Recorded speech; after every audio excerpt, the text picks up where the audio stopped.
ആറാലമൂട് കാവുവിളാകം സ്വദേശി ഗോപൻ താമസിച്ചിരുന്ന വീടാണ് എനിക്ക് പിന്നിലായി കാണുന്നത്. വീടിന് തൊട്ടപ്പുറത്ത് ഒരു ക്ഷേത്രവുമുണ്ട്. ആ ക്ഷേത്രം പണിതുയർത്തിയതും അവിടെ പൂജ നടത്തിയിരുന്നതും ഇതേ ഗോപൻ തന്നെയാണ്. 3 മാസങ്ങൾക്ക് മുൻപ് അസുഖബാധിതനായതോടെ നാട്ടുകാരോടും വാർഡ് മെമ്പറോടും മരണപ്പെടുമ്പോൾ തന്നെ സമാധിയാക്കണമെന്നാവശ്യപ്പെട്ടിരുന്നു. സമാധിയിരുത്താനുള്ള സ്ഥലവും തയ്യാറാക്കി. ഇപ്രകാരം ചെയ്താൽ മാത്രമേ ദൈവത്തിൻ്റെ അടുത്ത് പോകാനാകൂ എന്നായിരുന്നു ഗോപൻ പറഞ്ഞിരുന്നത്. 9-ാം തീയതി രാവിലെ 11 മണിയോടെ അച്ഛൻ മരണപ്പെട്ടെന്നും അതിനുശേഷം രാത്രിയോടെ മരണാനന്തര ചടങ്ങുകൾ പൂർത്തിയാക്കി സമാധിയാക്കിയെന്നുമാണ് മക്കൾ പറഞ്ഞത്. സമാധി ചെയ്യുന്ന സമയത്ത് ആരും കാണാൻ പാടില്ല.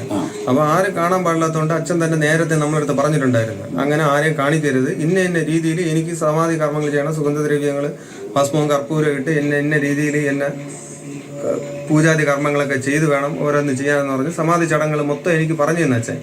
ആ ചടങ്ങ് പ്രകാരമാണ് ഇപ്പം നമ്മൾ അച്ഛന് ചെയ്തത്. ആ സമയം ഭയങ്കര ചൈതന്യം വരുന്ന ആ ശരീരം, തേജസ്സും ഊർജ്ജസ്വലനായിട്ടാണ് അച്ഛൻ അവിടെ ഇരുന്ന് സമാധിയായത്. ആ സമാധി എന്ന് പറയുന്നത് അത് കാണാൻ പാടില്ലാത്തത് കൊണ്ടാണ് നമ്മൾ ആരെയും അറിയിക്കാത്തത്.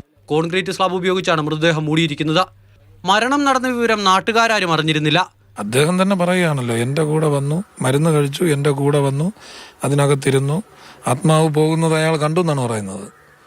ആത്മാവ് പോയതിനു ശേഷം സ്ലാബിട്ട് മൂടി എന്നാണ് പറയുന്നത്. അതൊരു കൊലപാതകത്തിന് സമാനമായ സംഭവം നടന്നു എന്നാണ് നാട്ടുകാർ കരുതുന്നത്. അയാൾ പറയുന്ന അടിസ്ഥാനത്തിലാണെന്നുണ്ടെങ്കിൽ കൊലപാതകമാണ്. രാവിലെ 9:15 വിളിച്ച് പറഞ്ഞു അദ്ദേഹം സമാധിയായി. അപ്പോൾ ഞാൻ വിവരം അന്വേഷിച്ചപ്പോൾ പറഞ്ഞു പകല് അദ്ദേഹത്തിന് സമാധി സമയമായി എന്ന് പറഞ്ഞു.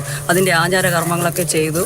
ഗോപന്റെ ഭാര്യ സുലോചനയും രാജസേനൻ, സനന്ദൻ എന്നീ 2 ആൺമക്കളും ഒരു മരുമകളും മാത്രമാണ് മരണാനന്തര ചടങ്ങുകൾ ചെയ്യാനുണ്ടായിരുന്നത്. അച്ഛൻ സമാധിയായി എന്നറിയിക്കുന്ന പോസ്റ്റർ ഇന്നലെ മക്കൾ തന്നെ പലയിടങ്ങളിലായി പതിപ്പിച്ചു. ഇതോടെ നാട്ടുകാർ ഒത്തുകൂടി വിവരം നെയ്യാറ്റിൻകര പോലീസിൽ അറിയിക്കുകയായിരുന്നു.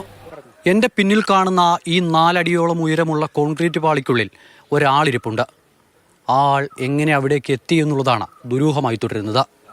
സ്വയമായി ഗോപൻ എന്നയാൾ ഇതിനുള്ളിലേക്ക് വന്നിരുന്നു എന്നും അതിനുശേഷം സമാധിയായി എന്നുമാണ് മക്കൾ പറയുന്നത്.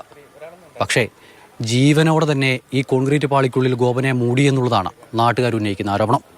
പോലീസിന്റെ പ്രാഥമിക പരിശോധനയിൽ തന്നെ സംഭവത്തിൽ ദുരൂഹതയുണ്ടെന്ന് വ്യക്തമായതിനെ തുടർന്ന് വിവരം കളക്ടറെ അറിയിച്ചു. കളക്ടറുടെ നിർദ്ദേശപ്രകാരം മൃതദേഹം പോസ്റ്റ്മോർട്ടം ചെയ്യാനാണ് തീരുമാനം. മാതൃഭൂമി ന്യൂസ്, തിരുവനന്തപുരം.